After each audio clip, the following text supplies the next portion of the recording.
We head over to East Africa and look at the front page of the Daily Nation in Kenya.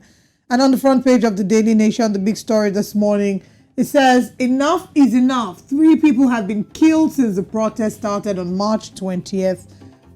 Reason at last. This is a story that I'll be looking at shortly, talking about the violence and the protests in Kenya, unfortunately, since today was meant to be the 3rd protest, I believe.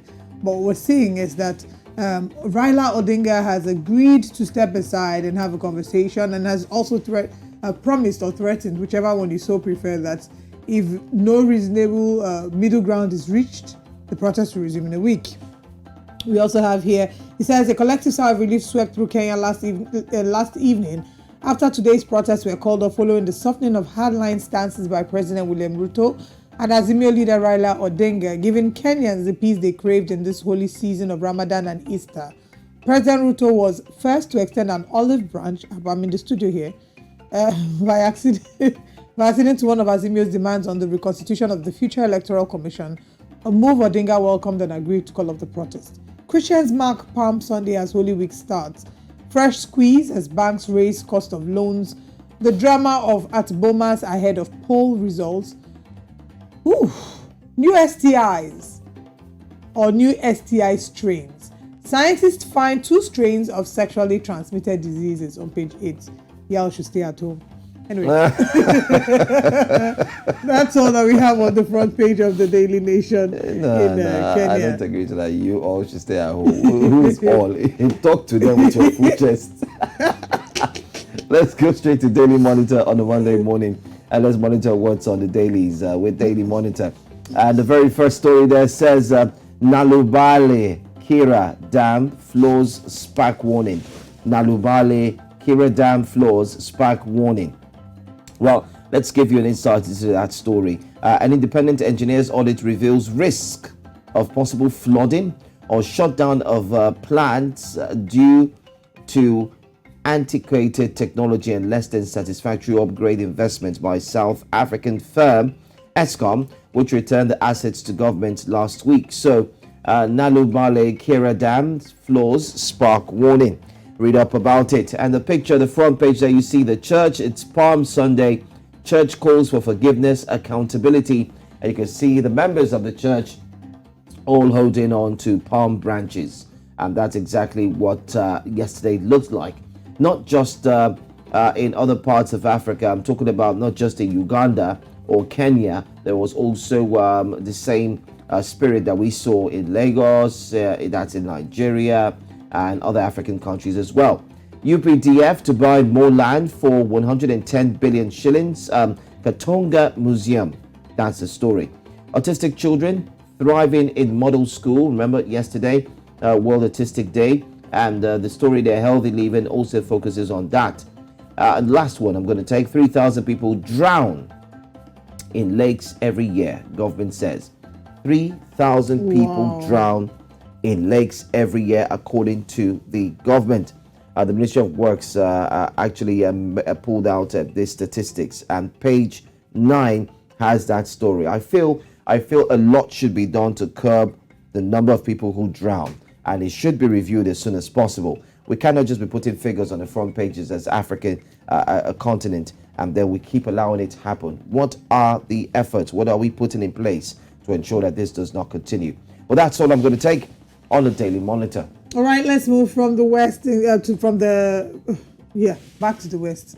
It's a very interesting morning this morning. Let's see what's happening on the front page of the Punch newspaper.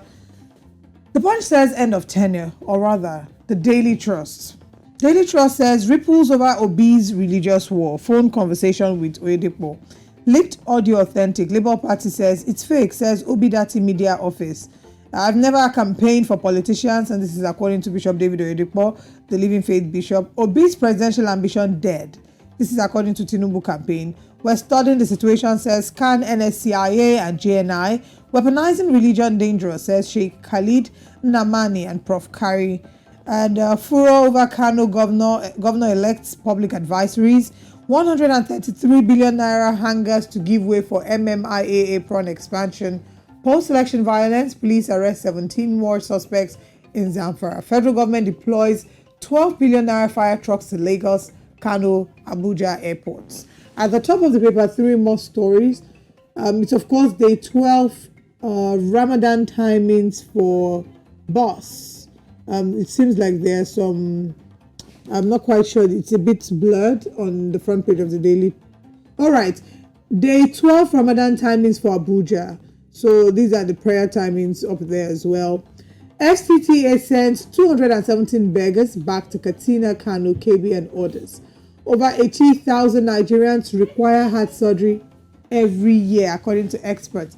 I think this is just a very heartbreaking update, because what we've seen is 80,000 Nigerians requiring heart surgery. Do we have the facilities to be able to tender to 80,000 people?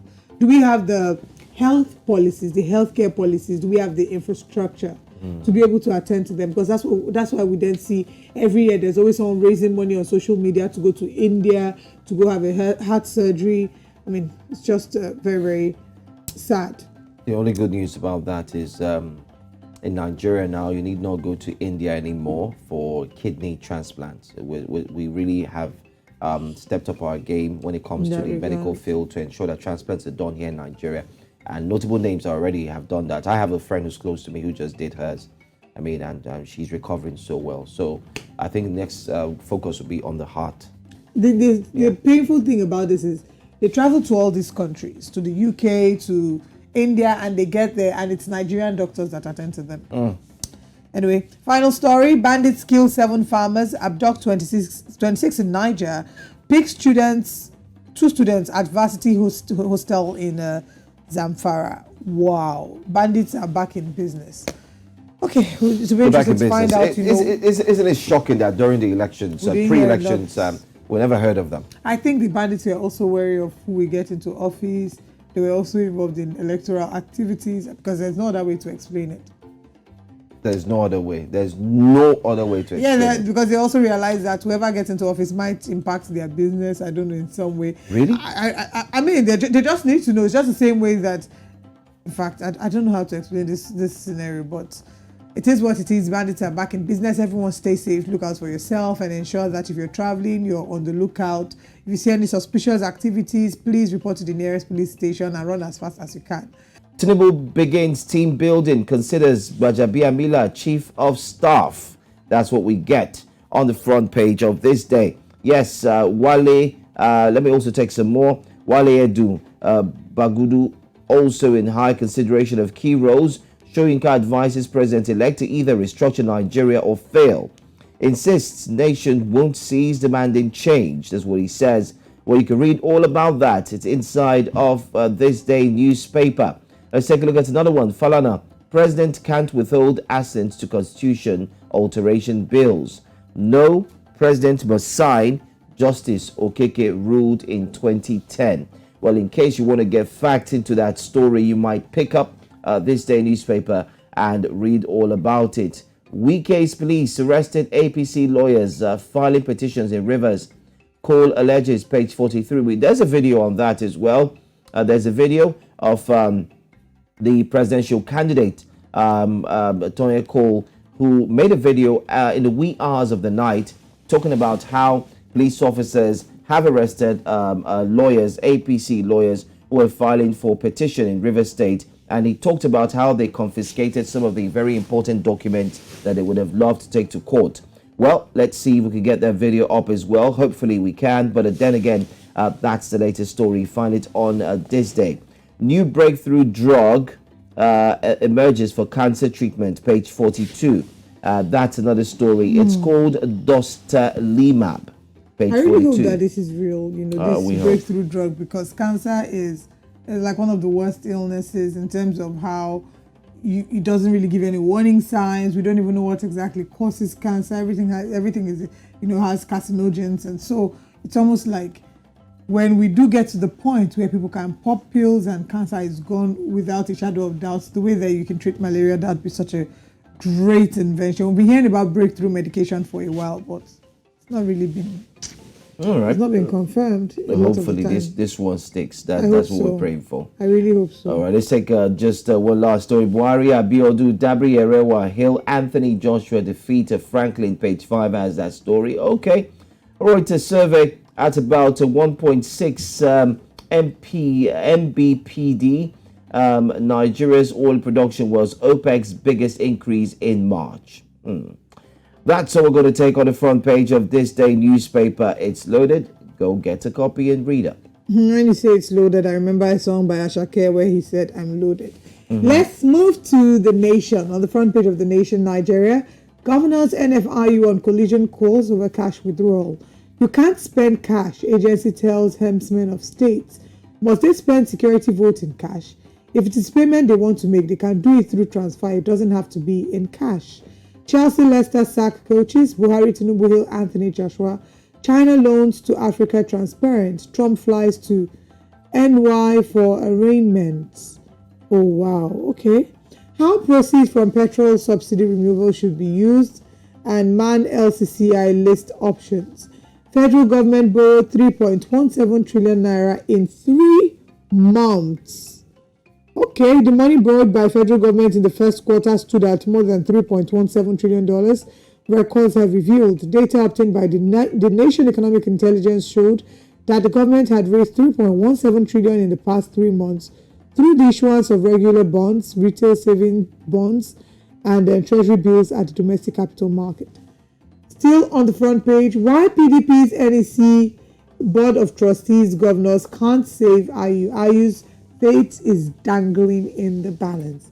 Investors made 1.6 trillion naira gains in Q1 on page 15. Consumer goods a firm lead. We have 2 more stories here. 25-year-old South African wins BB Titan. That's $100,000. Did you even know they were still showing Big Brother? I think they even followed it more in South Africa than they did in Nigeria, because Nigerians, I did have concerns. Oh, it's ended.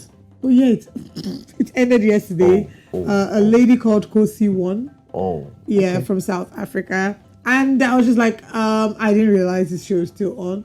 I think so far this would be like the most unwatched edition of the reality TV show, because, for example, in both countries there have been a number of challenges. Telling you. Whilst Nigeria is dealing with election and cash crunch, South Africa is dealing with the protests, EFF, you have the load shedding. So there's a number of things that both countries have been dealing with, and right now entertainment wasn't like at the fore of our minds. Even with the reality show contestants, what we usually find is that on the day that they are announced in the house, their followers on social media would really go from like 0 to 100,000, but on the grand finale, a lot of them were still within that, like 200,000. Anyway, final story. Pope Francis urges all to unite and pray for peace. All right. And that's all we can take with the papers this morning. We still have more to look through when we come back, but we're going to a quick break. And when we come back, Breakfast Central continues.